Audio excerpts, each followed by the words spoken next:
What if I told you that a simple mix of chili, lime and salt turned one man into a billionaire? Meet Horacio Fernández, a man who took one look at bland snacks and said, not on my watch. He wasn't some fancy chef, he didn't have a business degree, and he definitely didn't have a viral TikTok recipe. What he did have? A grandma who knew how to season food, and the audacity to think, what if the whole world tasted this? This is how a humble spice blend went from a kitchen experiment to a billion-dollar empire. Horacio Fernández was just a guy who really liked good seasoning. And more importantly, he was a guy who refused to give up.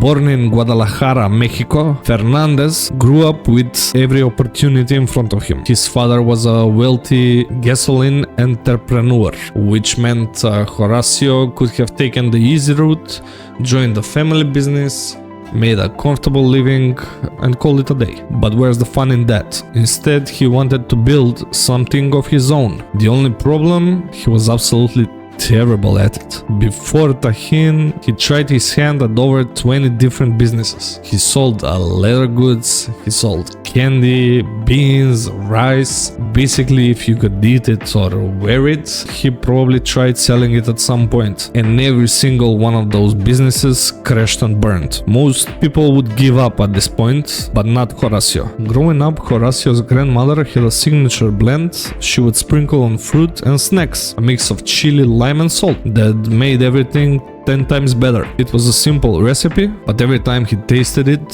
he thought, why doesn't everyone eat like this? Boom! The Tajín idea was born. So in the early 80s, Fernández got to work.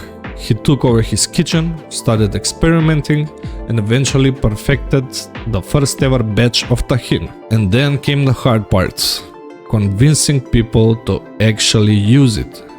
He started small, selling locally, telling everyone with an earshot, trust me, just put it on your mango.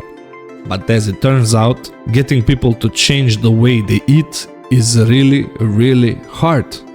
It took him an entire year to sell his first 200 cases. Fernández was practically begging people to give Tajín a chance. For most of the 80s and the 90s, Tajín growth was, well, painfully slow. Even in Mexico, where spicy flavors are basically a birthright, consumers were skeptical. At this point, most people would have thrown in the towel. 8 years in Mexico, barely any sales, and an entire country of skeptics. It would have been easy to call it quits, but this guy wasn't most people. Instead of begging, he doubled down and set his sights on an ultimate prize: America. In 2002, he packed up his wife, his 5 kids, and his entire dream, moved to Houston, Texas, and decided to sell Tajín to Americans himself.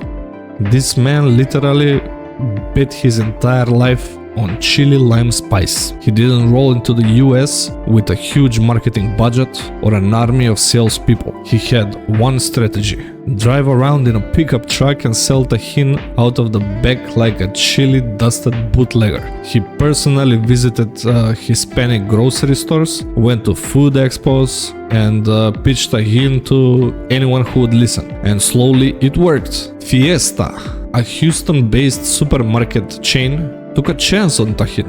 Then H-E-B, Texas' beloved grocery giant, jumped on board. Sales were still small, but momentum was building.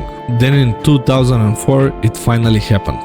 Walmart called, and when the biggest retailer in the world wants to put your product on their shelves, you don't ask questions. You say yes, you grab a forklift, and you start delivering boxes. Tajín sales started doubling every 2 years, and just like that, Horacio's pickup truck hustle turned into a full-blown business empire. But here's the thing about success: it creates new problems. And Tajín's biggest problem? They couldn't make enough of it. So by the late 2010s, Tajín's production plant in Mexico was hitting capacity. It was making about 7.5 million pounds of spice per year. But that wasn't enough. Walmart wanted more, America wanted more, and frankly, the world wanted more. So in 2020, Fernández bet big again. He dropped $50 million to build a brand new factory. increasing production capacity eightfold. Tajín wasn't just expanding its factory, it was expanding its brand, because Fernandez knew that getting into Walmart was one thing, but staying relevant in an increasingly competitive market, that was another battle entirely. So he went all in on partnerships and mainstream visibility. Taco Bell? Yup, they've licensed Tajín for menu items. Hellmann's mayonnaise? Sure, slap some Tajín in there. Tajín wasn't just chilling in the Hispanic food section anymore. It was now sitting next to the fruit in Whole Foods, on every major spice sale, and in snack aisles across America. At this point, Fernandez wasn't selling a spice, he was changing the way Americans season their food. Today, over 40 million pounds of Tajín are sold in the US alone, every single year. America now makes up 60% of Tajín's total business. It's no longer just a Mexican brand, it's a global spice powerhouse. At this point, most people would be cashing out. Let's be honest, if you've built a 1.5 billion empire from chili powder and some corporate giant came knocking with a fat check, wouldn't you at least consider it? Well, not Horacio Fernández. Over the years, everyone has tried to buy Tajín. Nestle, yup. Unilever, of course. Kraft, they probably sent a fruit basket first. These companies weren't just throwing polite offers his way. They were coming in with real money. Hundreds of millions, maybe billions. And every time, Fernandez said no. And when people asked him, why didn't you sell? He gave a response that would make Wall Street cry. It's not about the money.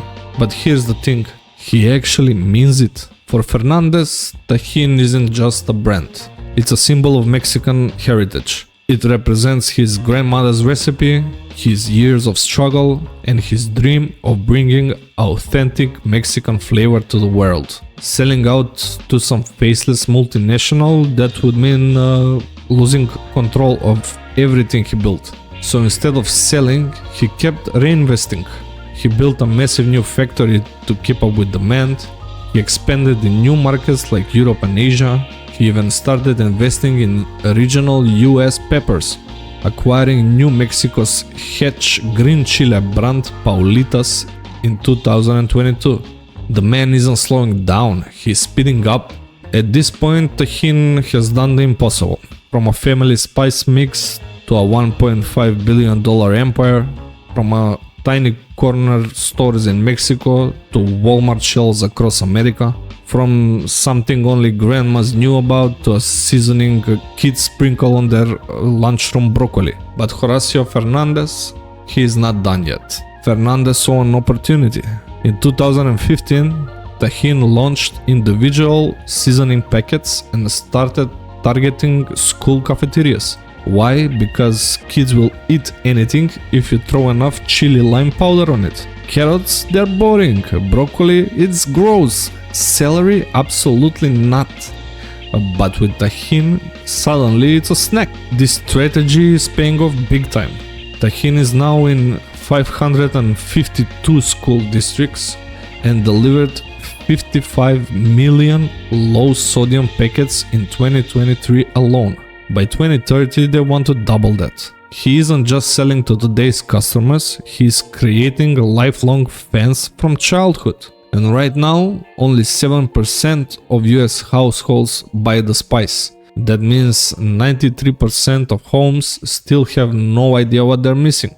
Fernández sees the potential. He knows that once someone tries it, they're hooked. And with smarter marketing, bigger partnerships and more distribution, it's only a matter of time before the spice becomes common in American pantries. So what's next? World domination, obviously. 8 years to break into the US. It took decades of grinding, hustling and saying no to corporate buyouts. And now it sells 40 million pounds a year. But Fernández never lost sight of what made the spice special. He never cut corners, he never sold out, and he never stopped believing that the world needed more chili lime in their lives. So next time you sprinkle some Tajín on your mango, or rim your margarita glass with it, remember, you are not just adding flavor, you are tasting the American dream. Thank you and subscribe.